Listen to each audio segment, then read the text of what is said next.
PLT Wali Kota Tasikmalaya Dr. Andes Haji Muhammad Yusuf hadiri acara musrembang tingkat Kecamatan Bungursari, Kota Tasikmalaya.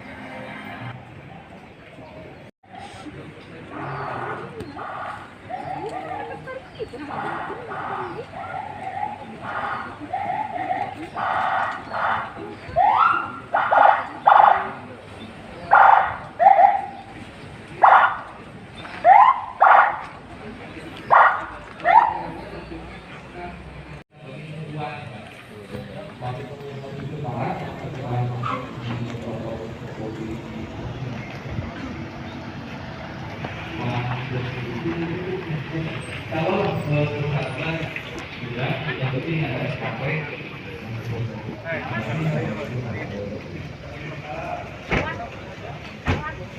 Terima kasih, nanti kita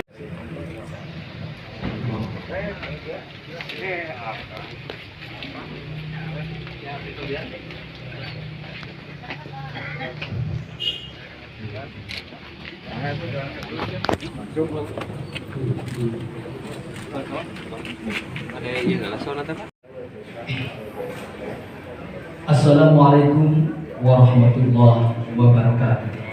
8 Februari 2021 kita dapat bertemu muka dan bersilaturahmi.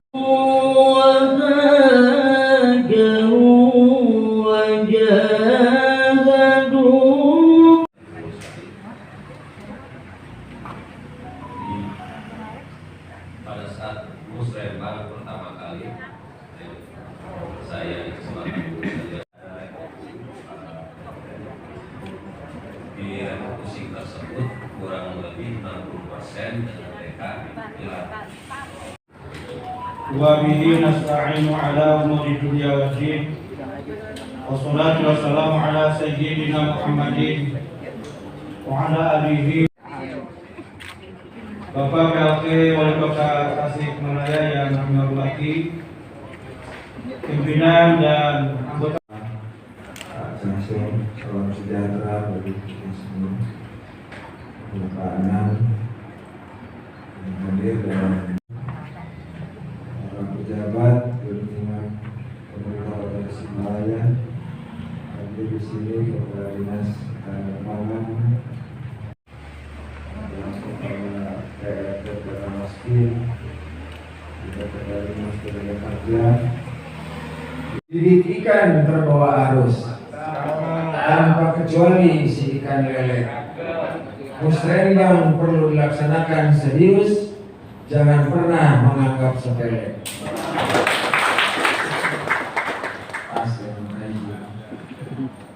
Yang kedua, Pak Ketua, kata orang sukses tergantung rencana, bahkan hasil ditentukan dari perencanaan. Mari musrembang dijadikan utama, insya Allah sukses terlaksana pembangunan. Seorang diri membawa materi menyandar ke dinding. Kalaupun musrembang hanya sehari, hasil yang diperoleh sangatlah penting. Prioritas sendiri Pak di dalam musrembang seperti apa Pak? Tadi? Sekarang masih pembahasan, belum pleno. Mudah-mudahan hari ini bisa pleno untuk skala prioritas. Jadi untuk prioritas dari 7 kelurahan kita sudah masuk ke SIPD. Nah, dengan Linsek di Pramusrembang sudah kita masukkan. Tinggal kesepakatan hasil pleno sekarang musrembang di kecamatan. Karena tadi sudah untuk yang mudah-mudahan bisa beres hari ini. Kaitan prioritas, jadi kita prioritaskan yang pertama kaitan dengan kegiatan-kegiatan yang dulu mendapat prioritas di tahun 2020 karena refocusing belum bisa dilaksanakan. Itu yang pertama. Jadi banyak kegiatan-kegiatan di tahun 2020 tidak dapat dilaksanakan, di tahun 2021 tidak bisa dilaksanakan, direncanakan lagi sekarang untuk bisa mudah-mudahan terrealisasikan di tahun 2022, termasuk pembangunan atau rehab gedung-gedung pemerintah yang mungkin kondisinya bisa Bapak Ibu ketahui sendiri terus kaitan dengan penanganan COVID dengan linsek kesehatan dan kegiatan keagamaan. Rembang Pak di Kecamatan Bungusari. Untuk prioritas sendiri seperti apa? Tanggapan dari Ketua DPR?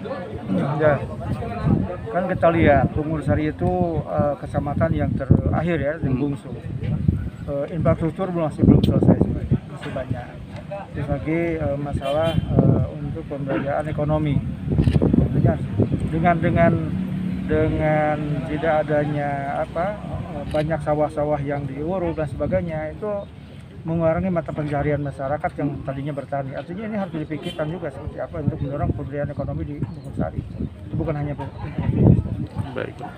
Lalu tanggapan Bapak tentang adanya galian C kebanyakan di Bungusari gimana? Nah, itulah yang harus walaupun itu kewenangan provinsi, tentunya kita nggak boleh berdiam diri seperti apa. Kalau seperti ini selamanya saya bisa habis ini Bungusari. Dan daerah yang tadinya walaupun kemarau tidak kekurangan air, sekarang 1 minggu kemarau sudah nggak ada air. 1 bulan lebih parah, apalagi kalau nanti kemarau. Tentunya nih pemerintah daerah, walaupun memang kewenangan provinsi kita pahami itu, tentunya harus ada terobosan dari pemerintah daerah seperti apa untuk meminimalisir galian itu supaya efektif untuk masyarakat. Jangan sampai, mohon maaf ya, informasinya ada yang belum berizin lah dan sebagainya. Harus diperketat dong. Jangan sampai saya akan menggali galian C tanpa izin dan sebagainya. Jadi upaya apa yang akan dilakukan oleh Bapak Pak? Yang akan DPRD lakukan tentunya, kita akan mendorong terus kepada pemerintah daerah seperti apa ini, mengantisipasi ini jangan sampai berlanjut terus. Ya, kalau itu memang harus dibeli oleh pemerintah, mengapa tidak kita beli oleh pemerintah, menjadi aset pemerintah, kan lebih aman. Apalagi sumber air. Oke. Bantuan dari pemerintah kota Pak, seperti yang halnya ini Pak. Tanggapannya gimana Pak? Tanggapan siapa? Dari pemerintah Pak. Anda, bukan saya. Pemerintah gimana Pak? Ini kan bagian dari kepedulian kita ya ke pemerintah, dan itu sudah menjadi program dari pemerintah untuk membantu para orang tua, jompo, kemudian disabilitas seperti ini. Ini kan menjadi tanggung jawab pemerintah juga. Kita bisa memberikan bantuan sekedarnya kepada mereka. Walaupun tanggung jawab sepenuhnya ada daripada keluarga, tapi pemerintah pun punya andil untuk ikut tanggung jawab terhadap mereka-mereka yang memang harus menjadi perhatian. Dan itu sudah diatur dalam undang-undang bahwa kita harus bisa memelihara mereka-mereka yang memang sangat membutuhkan.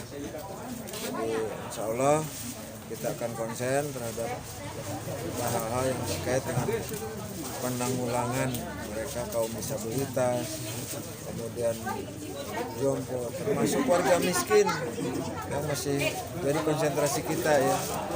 Bagaimana bisa mengangkat warga miskin kita untuk tidak menjadi miskin. Mungkin ada program-program ke depan yang akan kita gulirkan untuk kita konsen terhadap kemiskinan yang ada di Kota Tasik. Aturan dari pemerintah yang baru tentang lockdown CRT itu akan berlaku untuk Kota Tasik nanti Pak?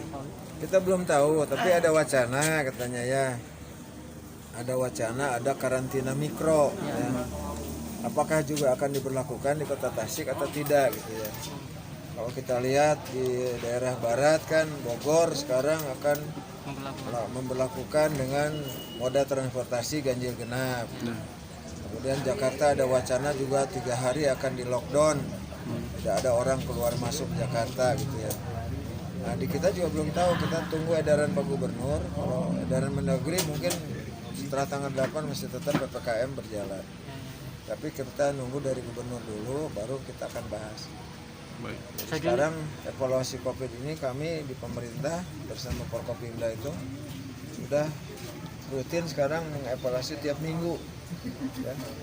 Tiap minggu semua evaluasi data yang masuk, apakah ada penurunan nggak di kita tuh dengan gencarnya tim operasi, gencarnya operasi justisi, ya, gencarnya sosialisasi, pendekatan pada masyarakat, bagaimana mereka berdisiplin dalam menggunakan masker, Kalau itu berjalan dan ada penurunan berarti kita ada keberhasilan.